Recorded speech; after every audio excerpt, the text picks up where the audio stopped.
Bonsoir à tous, bienvenue en direct sur KTV. Nous sommes le vendredi 6 septembre et à la une de ce journal, près de 160 assistants familiaux suivront bientôt une formation professionnelle de 240 heures à Mayotte. Une formation obligatoire pour les familles d'accueil qui repose sur les questions de conditions d'accueil ainsi que de l'accompagnement de jeunes devant faire l'objet de placements. En effet, depuis 2005, la professionnalisation de ces personnes est de mise. Mayotte doit donc dès à présent se plier aux standards nationaux. Le conseil départemental organisait à ce titre un comité de pilotage pour le lancement officiel des premières sessions de formation. Un reportage signé Marion Tellier. Au bas mot, les mineurs non accompagnés seraient plus de 3000 sur l'île.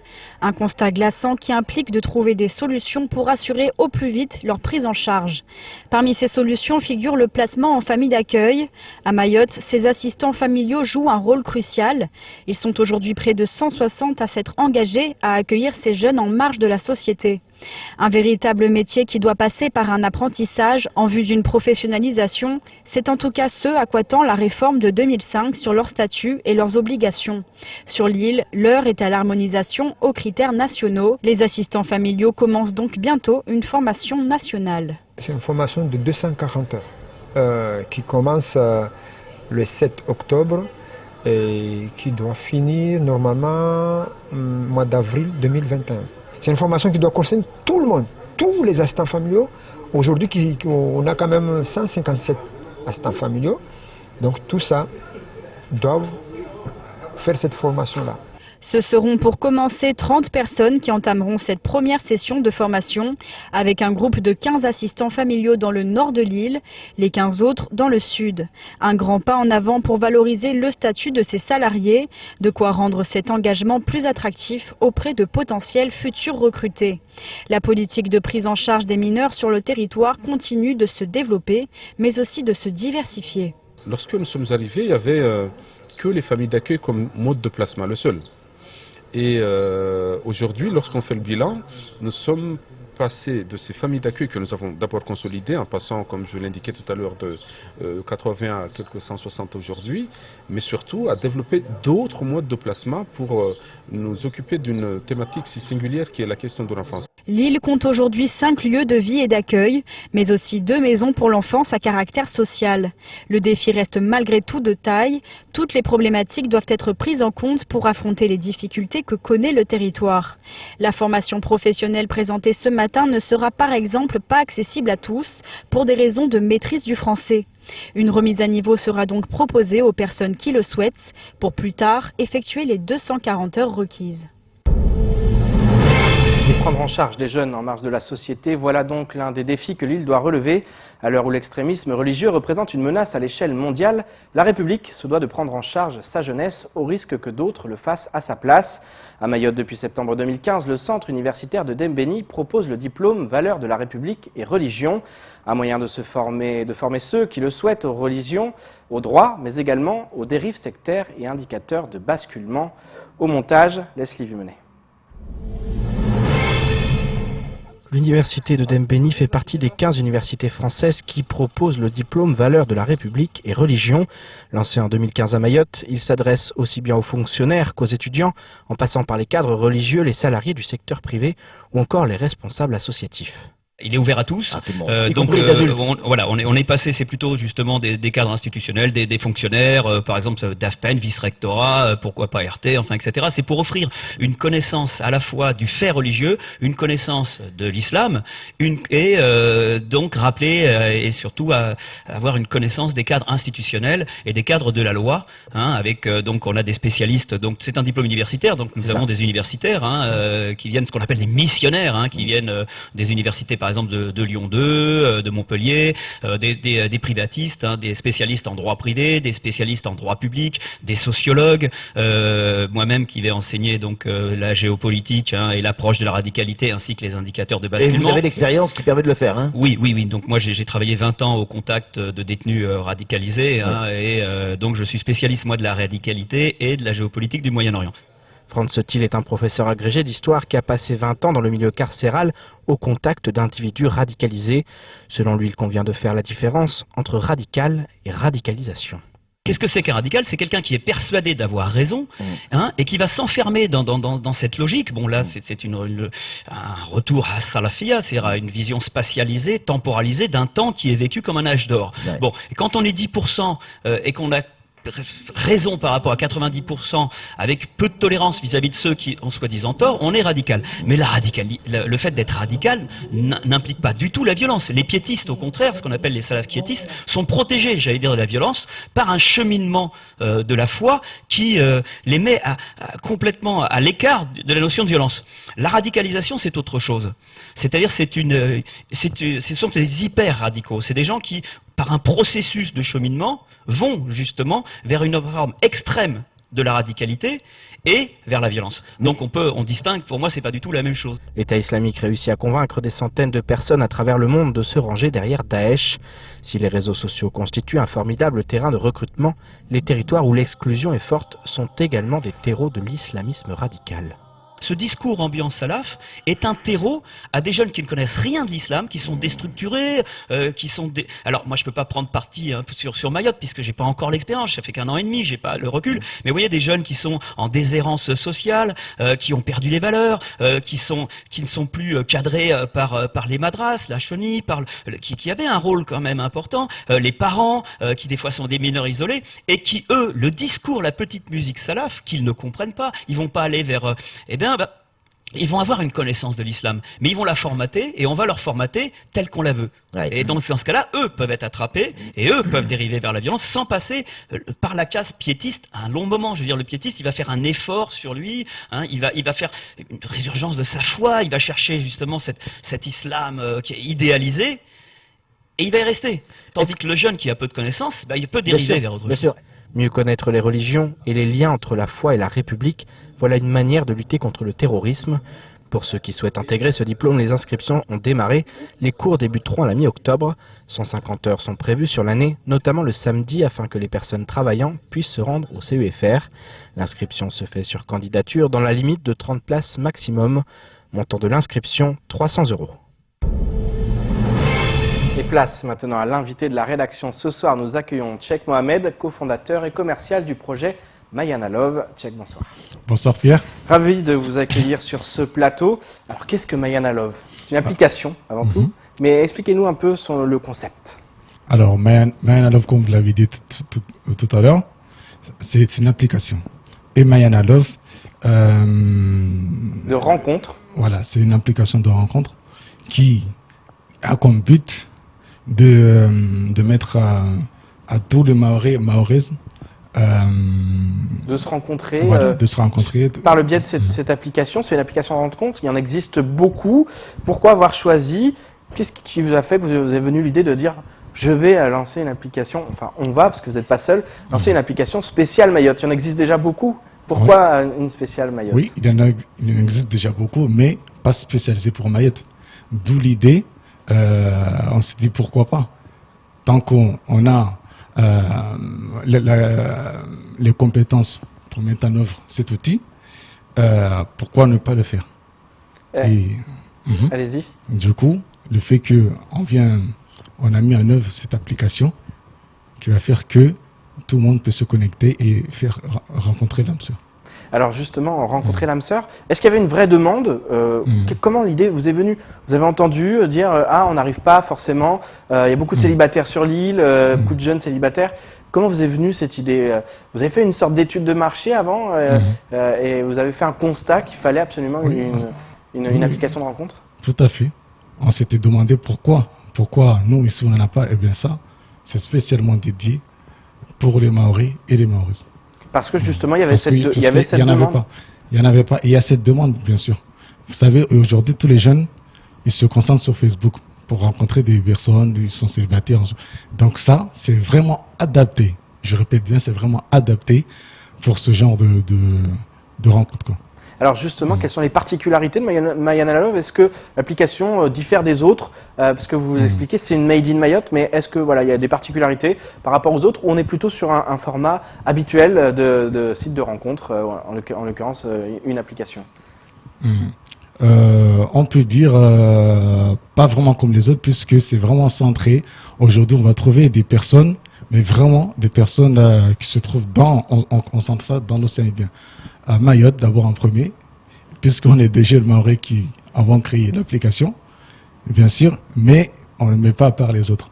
D'où on prend tout l'océan Indien, donc quand on s'inscrit, on peut évidemment mettre en tant que là où on se situe comme village à Mayotte ou Sada ou peut être aussi à l'île Maurice, à La Réunion.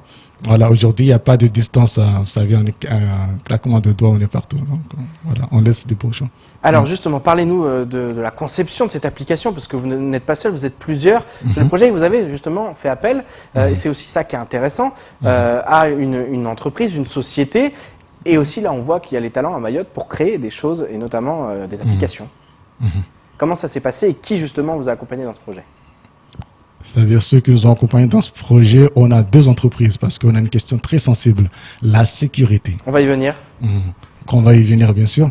La sécurité, mais on a fait appel à d'autres entreprises dedans, qui vont faire que on va mettre en place les outils qu'il faut, pour vraiment sécuriser l'outil. Alors justement, vous parlez de sécurité parce que la particularité et ces aussi... entreprises-là, je ne peux pas trop... Vous préférez pas les citer. Ce qui est la particularité aussi, c'est qu'il faut une carte bancaire, d'où justement la problématique de la sécurité qui est chère. Et comment ça se passe sur justement cette notion de sécurité? Donc cette notion de sécurité, une fois qu'on a créé, qu'on a rempli la case de création de compte, là, cette sécurité, c'est que là, on a 2 entreprises qui sont encore derrière, qui viennent en force, mis à part nous, derrière, qui viennent vraiment en force pour vraiment renforcer la sécurité des données, des cartes bancaires. Voilà, tout est crypté. Même nous-mêmes, on ne peut pas accéder, on ne peut rien voir. Seules les données cryptées, c'est vraiment codé de manière à ce que même personne pourra entrer dedans. Alors, est-ce que justement, on le sait, et à Mayotte de plus en plus, les sociétés, on pense notamment à de très grandes sociétés comme SFR ou comme d'autres, passent par un système où on n'a pas de carte bancaire? Parce qu'à Mayotte, tout le monde n'a pas de carte bancaire. On est sur finalement très peu, un taux très, très faible de personnes possédant une carte bancaire. Est-ce que ça, c'est pas un frein justement au déploiement et au développement de votre application? C'est un frein, mais je pense que les gens vont s'y adapter. Ils vont s'y adapter. Parce qu'on le voit aujourd'hui, le sans carte se fait de plus en plus à Mayotte. Vous pensez que ça va se démocratiser? Il y aura de plus en plus de cartes, ce qui leur permettra... Vous avez misé là-dessus? Je vais dire oui et non, parce que justement, pour les gens, sinon, techniquement, ça peut se faire, mais techniquement parlant, nous, on peut pas, on est obligé d'enregistrer une carte bancaire parce que sinon, nous, on ne pouvez pas gagner. On gagnerait. Voilà. Parlons justement des chiffres, les premiers chiffres. Plus de 5000 téléchargements, ça j'imagine que c'est une réussite. Mais c'est là où on voit effectivement que peut-être la carte bancaire représente un frein. 5000 téléchargements de l'application, mais 800 inscrits pour le moment. Donc, mais ce sont des chiffres, j'imagine, quand même, qui aujourd'hui sont satisfaisants. Très satisfaisants même. Après 2 ans de création, et même avant même qu'on officialise l'ouverture, eh bien, on a eu beaucoup, figurez-vous, beaucoup de personnes qui sont inscrites. Avec des profils qui ressemblent à quoi? Des profils de tout genre. On a la femme comme l'homme. Voilà, on a de tout. De tous les âges. Et avec tout âge, de 18 à 77 ans. Et effectivement, aussi l'autre particularité, c'est que vous êtes, à l'inverse de peut-être Tinder ou d'autres, là vous proposez un sourire. Ça fait partie peut-être des nouveautés justement. Comment ça se passe? Alors justement, si quelqu'un nous plaît sur l'application, comment ça fonctionne? Tout simplement, comme vous envoyez une texto, une fois que vous avez rencontré la personne, comme partout, dans ce cas-là, il faut tchatcher avec la personne, bien sûr. Et une fois, comment dirais-je, un échange qui se crée, et puis voilà, on se donne un rendez-vous à un lieu. Peut-être dans le futur, on va essayer de trouver un lieu spécifique où on peut se retrouver. On va voir dans le futur Tiens, c'est une bonne idée ça. Mais voilà, pour l'instant, on se donne les personnes qui se rencontrent, boire un verre quelque part dans un bar ou dans un resto et puis en discuter et voir la suite. Après la suite, on ne nous regarde plus. Et justement, parlons la fonction pour que les gens puissent se rencontrer. Justement, parlons de la suite. Qu'est-ce que vous aimeriez? Comment vous voyez l'avenir de cette application? Vous la voyez s'inscrire dans le très long terme à Mayotte, c'est ça votre objectif aujourd'hui? Ah oui, c'est ça l'objectif quand même. Avec effectivement beaucoup d'inscrits. Ça veut dire aussi beaucoup de célibataires, beaucoup d'inscrits. Ah, célibataire, vu le nombre d'inscriptions dès le début, oui, je pense qu'il y en a des célibataires. Merci beaucoup en tout cas d'avoir accepté notre invitation et on continuera de suivre justement cette application, son évolution, savoir si ça fonctionne, si elle trouve preneur à Mayotte. Merci beaucoup. Merci à vous. Et je vous propose maintenant de faire le tour du reste de l'actualité avec les déboires de la compagnie Aigle Azur ou encore le diplôme option plongée subaquatique. Au montage, Leslie Vumenet. Vendredi dernier, le Parc naturel marin a animé un volet de la formation du brevet professionnel de la jeunesse, de l'éducation populaire et du sport du centre de formation de plongée professionnelle Scuba Auray Plongée. Ce diplôme option plongée subaquatique pourrait offrir de réelles opportunités professionnelles à la jeunesse de Mayotte dans un contexte propice au développement du tourisme bleu dans le lagon. La dizaine de jeunes engagés dans cette formation a notamment proposé un projet virtuel relatif à cette activité toute nouvelle pour eux. Le parc explique qu'à l'issue d'une présentation interactive sur les sentiers sous-marins pédagogiques assurée par la directrice adjointe du parc naturel marin, ils ont pris la mesure du grand intérêt de ces outils pour la préservation du patrimoine marin de Mayotte. La formation est toujours en cours, avec encore des épreuves techniques et pédagogiques qui attendent ces élèves impliqués dans la préservation de leur environnement marin. En lien avec les autorités françaises de l'aviation civile et des organes de la procédure de redressement judiciaire, la compagnie Aigle Azur se voit depuis hier dans l'obligation d'annuler tous ses vols et de cesser son activité à compter de ce samedi 7 septembre inclus. Air Austral lié à Aigle Azur par le biais d'un contrat d'affrètement d'un Airbus A330-300 dédié à la desserte ponctuelle de la ligne Mayotte-Paris regrette cette situation. En effet, cet arrêt d'activité vient impacter le bon fonctionnement du programme des vols prévus pour la desserte de la liaison Mayotte-Paris.